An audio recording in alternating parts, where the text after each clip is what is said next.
You'll be able to tell your kids about how the US dollar was once the strongest currency in the world and you were there to watch it fall into ruin. You'll be able to explain to your kids that it was all self-inflicted, how arrogance, greed, and bullying led to the collapse. We'll get to that part of the story in a minute. But first, you'll also be able to tell your kids that you were there when they took away paper dollars and coins in favor of a US digital currency. And you'll be correct, because in fewer than 24 hours, the United States dollar changes forever. Tomorrow, the first week of April, the Federal Reserve begins the rollout of their new central bank digital US dollar. That's right. It's called the FedNow program, and it's going to replace your paper currency. Not overnight, but it's moving in that direction.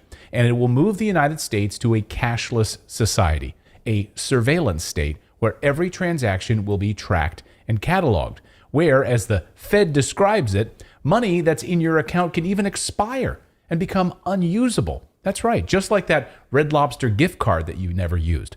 One day you go and try to buy some popcorn shrimp and some Cheddar Bay biscuits, and the gift card doesn't even work anymore. Gone. You can read how the Fed plans to use the expiring money right on the Fed's website.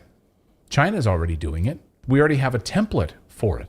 And many U.S. government museums, national parks, historical sites are no longer accepting paper dollars. Many of you have emailed me about this. You've tried to go and actually use dollars at different locations. Sorry, we don't accept cash. Want to go visit the Wright Brothers Museum? Don't bring cash. You'll have to use digital currency. Want to go to Smithsonian? Sorry, no cash. How about Mount Rainier National Park? Sorry, no cash allowed. We only accept digital. And many American businesses have already gone cashless as well. They'll pretend it's all about convenience, but really, it's all about control. The brilliant Catherine Austin Fitts recently described what going cashless would do to all of us. The reality, as the financial system gets more controlling and more invasive, it's a little bit like bringing up a corral around us. And CBDCs, central bank digital currencies, and vaccine passports or digital IDs are sort of the last shutting of the gate. It's hard for many people to imagine the risks here because we're so used to living with financial transaction freedom, and we don't understand that when this gate closes on us, we literally will be sitting in a system where the central banks believe that our assets belong to them, and they can dictate where we can spend money and what we can spend money on. It's frightening, and she's 100% correct. But that's only part of the story, and perhaps that's the smallest part of the story, if you can believe that. Now to the elephant in the room and the larger reasons we're seeing the decline of the US dollar. But first, I decided to go sophisticated for today's video. I could have kept it super simple, but instead we need to talk about some specific details, and you are a very smart audience that will watch this video until the end. So we're going to go sophisticated today, okay? Let's do it. And for that, let me tell you a story. Let me start here. Back in 2014, the country of Russia annexed the territory of Crimea. We're not going to get into why they did it. You're a smart audience. You probably already know why they did it. But what we're going to do is look at what happened next. Now, the United States and Western allies then slapped massive sanctions on Russia. Then the value of the Russian ruble went down. But then something remarkable started to happen. And this is perhaps the beginning of the end of the US dollar. You can pinpoint the moment. Here's what happened. As the ruble started to decline, Russia was then forced to ramp up production of just about everything that they produce, from oil to lithium to silver to uranium, for nuclear fuel, natural gas. They kicked everything into high gear, became self-sufficient, became the dominant exporter of many of these minerals in every category.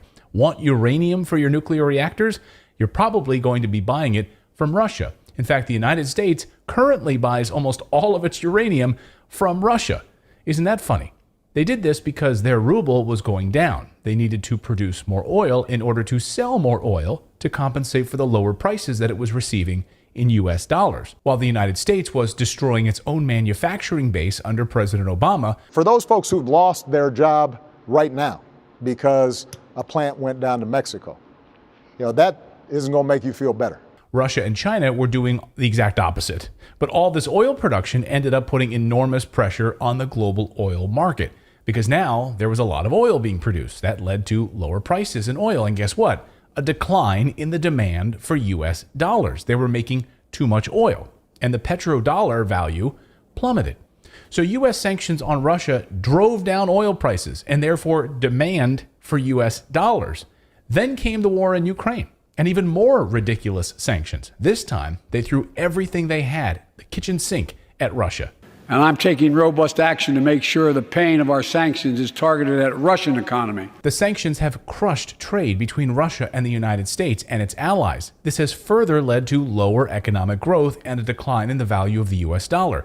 And the Fed forecasting negative GDP growth in the United States with a massive recession about to hit our shores. But in Russia, the opposite happened. The IMF is forecasting GDP growth in Russia, and the value of the Russian ruble has hit record highs. And then this week, the bomb dropped against the US dollar. Describing their talks, Putin said, "We are in favor of using the Chinese yuan for settlements between Russia and the countries of Asia, Africa, and Latin America." So, the world's second largest economy and its largest energy exporter are together actively trying to dent the dollar's dominance as the anchor of the international financial system. The petrodollar system was established in the early 1970s when the United States made a deal with Saudi Arabia to price oil in US dollars. This agreement made it necessary for other countries to hold large amounts of US dollars in order to purchase oil from OPEC countries, which then, of course, helped support the demand for the dollar. And it made the world's dominant currency. It let America browbeat the rest of the world. It let America go into massive debt because there would always be another country around to buy up the US debt. The dollar is America's last surviving superpower. It gives Washington unrivaled economic and political muscle. It can slap sanctions on countries unilaterally, which frees that country out of large parts of the world economy. And Washington can spend freely, certain that its debt will be bought up by the rest of the world. Well, that's all changing right before our eyes. The United States has been using its control over the dollar to weaponize its economic power, using sanctions and other measures to pressure other countries to comply with its foreign policy goals. The sanctions show just how desperate the United States is to try to replace dependence on Russia and China for all of our minerals and manufacturing. We are sitting on mountains of uranium, lithium, gold, oil, and yet we don't have the infrastructure to pull it out of the ground anymore. We only have one active lithium mine in the United States, and we're about to double the amount of electric cars driving on American roads. The Biden administration is throwing billions of dollars at companies to build charging stations, solar panel parking lots, you name it. Anything in the renewable space is getting massive billions of dollars in government grants. And that's because millions more EVs are coming out, but we have to rely on China and Russia to make it happen. It's crazy. Yesterday, the head of the European Commission, Ursula von der Leyen, admitted the truth about our reliance on China and Russia for minerals and resources.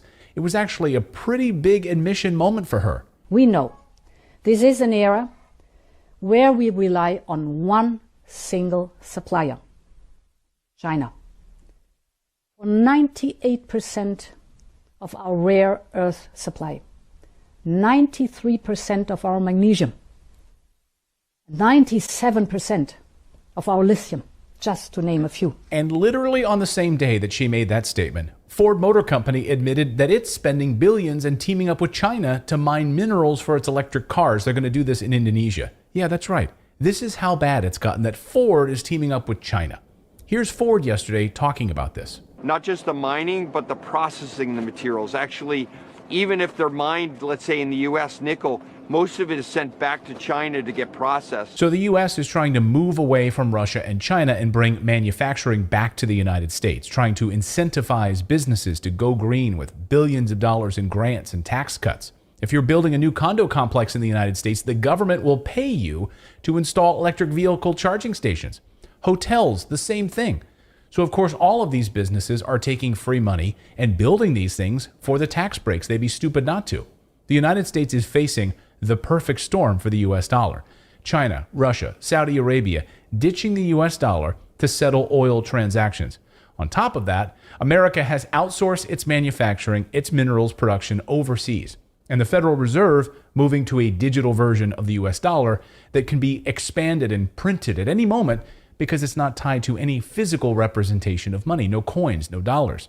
So I'm going to be watching this slow death of the dollar unfold right here on this channel. So that's the news update part of today's video. Now I want to tell you about today's sponsor for today's video, which is tied directly to these government grants for electric vehicles in the United States. This is one of those companies, guys, that in my opinion is about to explode in value. This little company out of Canada is called Hypercharge. Now, they just raised millions of dollars, and they're about to expand its production of electric vehicle charging stations dramatically. Now, if you're an investor, you need to pay attention to what I've discovered in my research. Now, just for some context here, when a hedge fund buys shares of a healthy company, they're looking for growth between 30 and 40%, right? That's a stellar company. That's what a hedge fund loves to see, right? 30, 40% growth, right? These are the crown jewels. But get this, Hypercharge, the company I'm about to show you, just forecasted 300% revenue growth this year in 2023. Not 10%, not 30%, but 300% growth. So that's why I'm personally betting big on this company. Here's their stock ticker on the screen. And right now their stock is trading at 35 cents a share. That's a huge discount from where all of these institutional investors bought shares at 60 cents a share a short time ago. Yeah, they raised millions of dollars from investors at 60 cents a share. And they're holding on to their shares because they know this company is about to explode. So yes, while it's down right now at a nice discount, they're waiting, because buying shares of this company right now is a huge discount from where these institutional guys just bought those shares. So buying it at 35 cents versus 60 cents, that's fantastic. So anyway, more details on why I personally think this company is about to explode.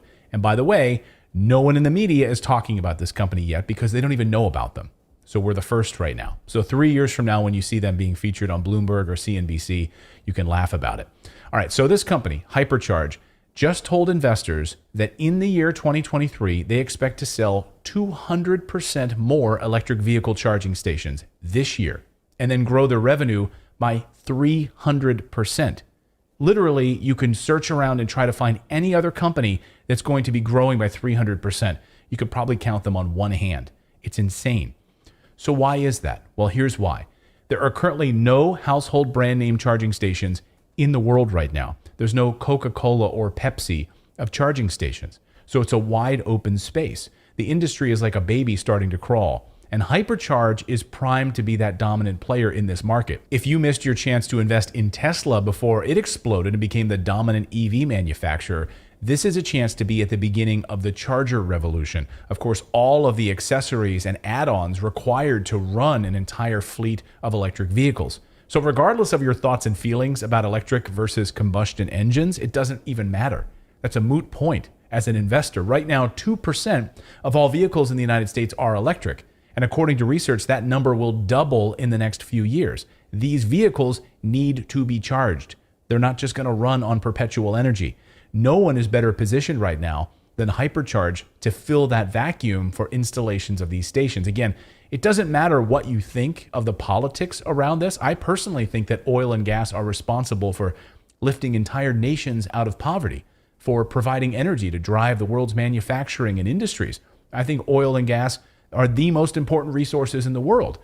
But I'm also a smart investor, and EVs aren't going away either. They're only going to make more of them, and entire shipping fleets are about to be powered with EVs, from Amazon to UPS, even the US Postal Service going electric. So you cannot put this genie back in the bottle. So why not make some great profits off of a stock that's about to explode? That's my philosophy as an investor. Now, the Biden administration has built out massive grants for anyone building new condos, hotels, shopping malls. They will give you free money, basically, to install charging stations. And the tax breaks they're giving the developers right now is insane. So all of the new home developers and apartment builders and condo complex builders are all building charging stations. They're getting free money from the government and amazing tax breaks as part of this new infrastructure bill that the Biden administration has rolled out. So of course, they're going to do it. They're going to install these things. And who are they going to call to install them? They're calling this company, the one I'm telling you about, Hypercharge. So for instance, Hypercharge just inked a massive deal with Ramada Hotels and Hyatt Hotels to install new chargers. And in their first year in business, they sold 1,491 charging stations. And then in one afternoon, they took an order for 500 charging stations. And they're going to build in a new condo development. So in one afternoon, they inked a deal that hit half of what they did in their entire first year. And get this, Hypercharge builds their own charging stations. They have an app that connects everything right to the smartphone. They have a fleet of service technicians that maintains and fixes the charging stations wherever they're installed. So no one else is doing what they're doing right now.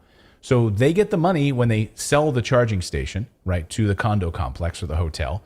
Then they get money from the advertising inside of the mobile app, because when you launch the app to look at your charging status, etc., you'll see advertising right there. They get that money in revenue.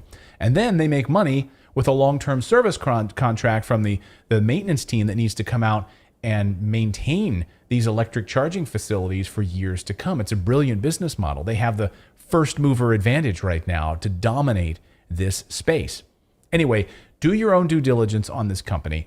Here's their stock ticker on the screen. And as of this recording, their stock is trading at 35 cents a share.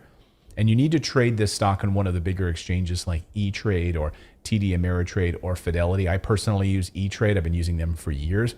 Anyway, I'll have a link to their website in the description below if you want to dive deeper into their numbers, take a look at their projects, see all about their chargers, and learn more about this industry before you make a decision. But dive deep into this, guys. I'm telling you, this is a game changer of a company. Do your own homework on it. I'll have links in the description below, and we'll see you next time, everyone.